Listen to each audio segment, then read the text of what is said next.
Well, hello! Jay Wellington Rummelfeather and the Colonel here to put our war faces on for our latest review. Righto, Jay. This month we're going to be reviewing both Battlefield 3 and Modern Warfare 3, both highly anticipated games of FPS genre for 2011. Yes, and it feels okay to draw the comparison between the two, as they are quite similar, though they do encompass different paradigms even within their own genres. Oh, precisely. Battlefield's mostly known for their squad-based play and their use of vehicles on the PC, whereas Modern Warfare... What are you doing? It's my war face. I know, it's quite terrifying, but don't worry, I am a kind man. Jay, you've never been in a war. You don't know what a war face is like. Do you know what a real war face is like? Yeah, why don't you put yours on, Mr. Scary Britches?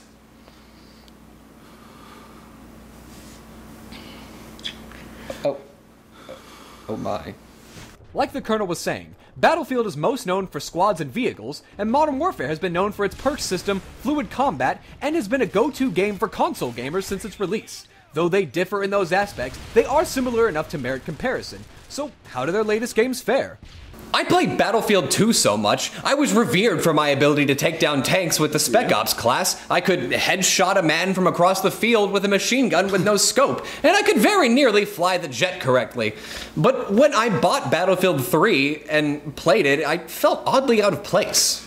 Well, you see, that was mostly due to the fact that when Battlefield 3 was released, it was incorporating both Origin and the Battle Log, which neither of its predecessors actually incorporated with their gameplay. And so, when you would start up the game, Origin would take you to this web page and ask you what you would like to do next. And just look at this! When I open the game, I want game screens to come up, not a web page. Exactly. And besides, you can't change any of the technical aspects of it from the battle log, like the resolution and the shaders and the like. You have to do all of those things from within a match. And who thought this was a good idea? Probably the same man who thought it was a good idea to sing greenhorns into a heavily bogged down territory. We were just kids! The same learning curve with vehicles from previous Battlefield games is present in this one, and that's to be expected. What's not is how clunky the gameplay feels. I cannot tell if it's my aiming or the gun's more accurate recoil, but I've never had so much trouble picking off people before in my entire life. But this time, I seem to be constantly the worst person on my team. Now, granted, that may be a personal problem, but I felt it worthy to mention. Also, people are not educated in Battlefield etiquette still, after the games have been out for so long, so it's rare to see someone loading up people into a vehicle before driving off solo, or to use the spot mechanism even though you get points for that. It's quite infuriating. Passenger helicopter with only 2 people inside? They'll never see it coming. Now back to Modern Warfare 3, which was supposed to be the best Modern Warfare yet. Is it?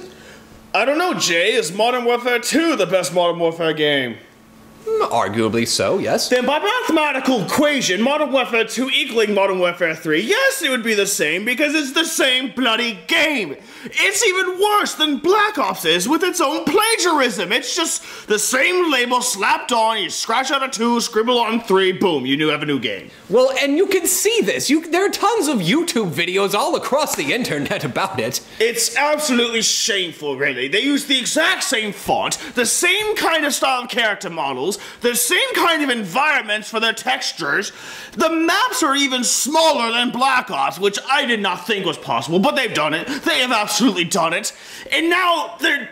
Oh god, I can't even think straight, Jay. It pisses me off so much. Well, isn't there some exploit that you can do within Modern Warfare 2 that wasn't even taken out in the 3rd installment? Oh my god, you have no idea. Every time I go into a map, you are reminded constantly that if you just start with the character, level 1, build up in akimbo with your machine pistol, done. You have 80% dead, you have an 80% kill-death ratio, and you're gonna win most maps. If not, there needs to be someone else doing the exact same bloody thing. Yes, exactly. If you're not using these exploits, then or the noob tube, or any of the others that are in any of these games, then you know that there's going to be one person in the game that is. Play the game right. I mean, okay, yes, I know, I know the whole thing with, they wouldn't have it in the game unless it was supposed to be used, but you know what?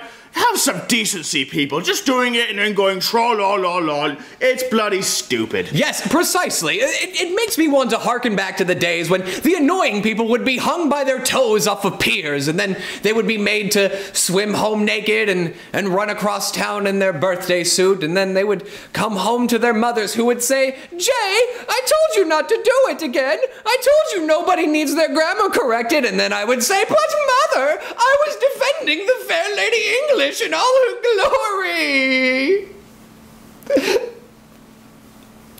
We really need to get you help.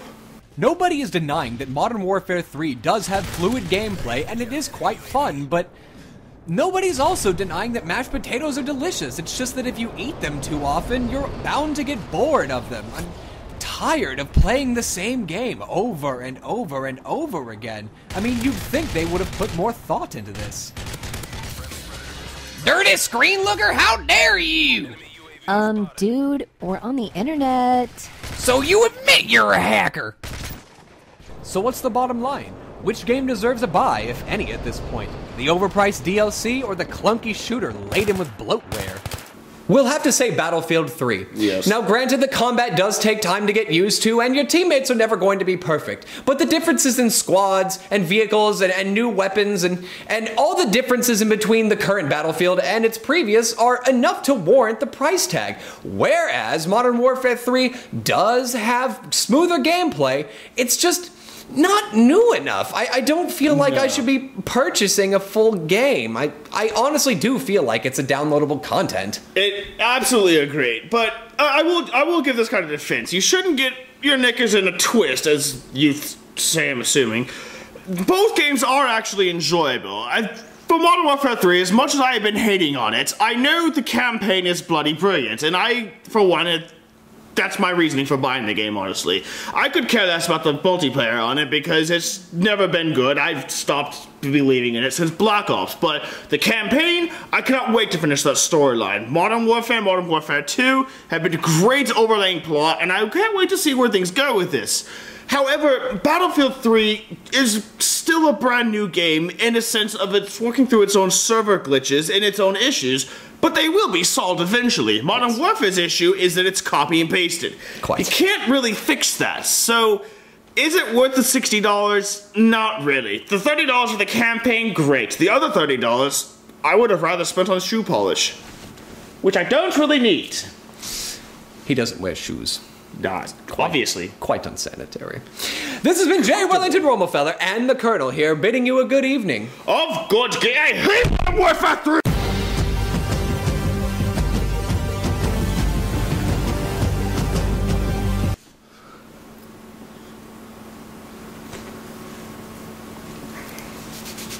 Why are you so angry?